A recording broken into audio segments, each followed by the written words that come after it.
বাইরে শীতের কুয়াশা, জানালার কাছে জমে থাকা শিশির। রাত ঠিক 12:17। ঢাকার এক ছোট ঘরে বসে ল্যাপটপের স্ক্রিনে কলেজের অ্যাসাইনমেন্ট নিয়ে ব্যস্ত ছিল আরিফ। ঘরের ভেতরে শুধু ফ্যানের একঘেয়ে শব্দ। হঠাৎ ল্যাপটপের স্ক্রিনে একটি নোটিফিকেশন ভেসে উঠল। আরিফ তা দেখে থমকে গেল। সে নিশ্চিত ছিল কোনো ব্রাউজার খোলা ছিল না। তবু স্ক্রিন নিজে নিজেই বদলে গেল। কালো ব্যাকগ্রাউন্ড, লাল রঙে লেখা ডার্ক ওয়েব, ফার্স্ট পেজ। নিচে একের পর এক ক্যাটাগরি ভেসে উঠতে লাগলো। Guns, drug, murder, target, red room, আরও কত কি। ভয় আর কৌতূহল একসঙ্গে চেপে বসলো তার বুকে। মাউস নাড়াতেই নতুন পেজ খুলে গেল, যেখানে মানুষের নাম, ছবি, বয়স সবকিছুর পাশে লেখা ছিল রেট আর ডেলিভারি টাইম। ঠিক যেন কোনো এক অনলাইন মার্কেট প্লেস। রেড লিস্টের নিচে ছোট অক্ষরে লেখা আরেকটি লাইন, নো রিফাউন্ড, নো এসকেপ। আরিফের হাত কাঁপতে শুরু করলো। সে কিছু বুঝে না উঠতেই ঢুকে পড়ল রেড রুমে। হঠাৎ পুরো ঘর অন্ধকার হয়ে গেল। বিদ্যুৎ চলে গেছে, কিন্তু ল্যাপটপের স্ক্রিন জ্বলছে। সেখানে শুধু একটাই শব্দ, কানেক্টেড।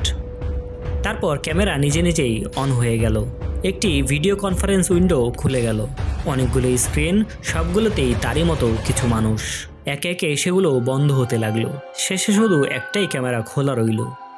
তা ছিল আরিফের। সে নিজের মুখ স্ক্রিনে দেখতে পাচ্ছিল। পেছনে অন্ধকার ঘর, নিস্তব্ধতা, বুকের ভেতর প্রবল ভয়। ঠিক তখনই স্ক্রিনে ভেসে উঠল একটি ছবি। ছবিটা তার বাসার পাশের রাস্তায় তোলা, টাইম স্টেপের মাত্র 5 মিনিট আগের। ভয়ে সে ল্যাপটপটা ছুঁড়ে মারল। ল্যাপটপের স্ক্রিন ভেঙে গেল, কিন্তু ক্যামেরায় ছোট লাল আলো এখনও জ্বলছে। মূলত আরিফ ঢুকে পড়েছিল ইন্টারনেটের এক ভয়ানক জগতে।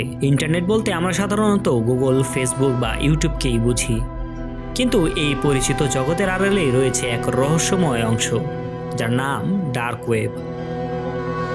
সাধারণ সার্চ ইঞ্জিনে যেসব ওয়েব খুঁজে পাওয়া যায় না, সেগুলোর একটি অংশ এই অদৃশ্য ইন্টারনেটের ভেতরে লুকিয়ে আছে। ডার্ক ওয়েব কাজ করে বিশেষ ধরনের নেটওয়ার্কের মাধ্যমে, যেখানে ব্যবহারকারীর পরিচয় কঠোরভাবে গোপন রাখা হয়। সাধারণ ব্রাউজারের বদলে এখানে ব্যবহার হয় বিশেষ সফটওয়্যার, যা তথ্যকে একাধিক স্তরে এনক্রিপ্ট করে পাঠায়।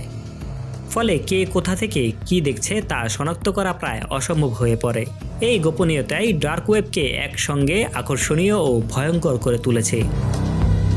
একদিকে সাংবাদিক, গবেষক ও মানবাধিকার কর্মীরা নিরাপদ যোগাযোগের জন্য এটি ব্যবহার করেন, অন্যদিকে অবৈধ লেনদেন ও অপরাধমূলক কর্মকাণ্ডের কারণেও ডার্ক ওয়েব কুখ্যাত। ইন্টারনেটকে সাধারণভাবে 3টি স্তরে ভাগ করা হয়। সারফেস ওয়েব হলো দৃশ্যমান অংশ, যেখানে আমরা প্রতিদিনই ঘুরে বেড়াই।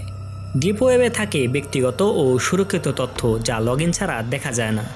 আর সবচেয়ে রহস্যময় ডার্ক ওয়েব, ইন্টারনেটের খুবই একটি ছোট অংশ, কিন্তু কৌতূহল আর আলোচনার কেন্দ্রে সবসময় এটি। এই 3টি স্তর মিলিয়েই তৈরি হয় আমাদের পরিচিত ও অচেনা ডিজিটাল দুনিয়া। Desk report, সময়ান্তর।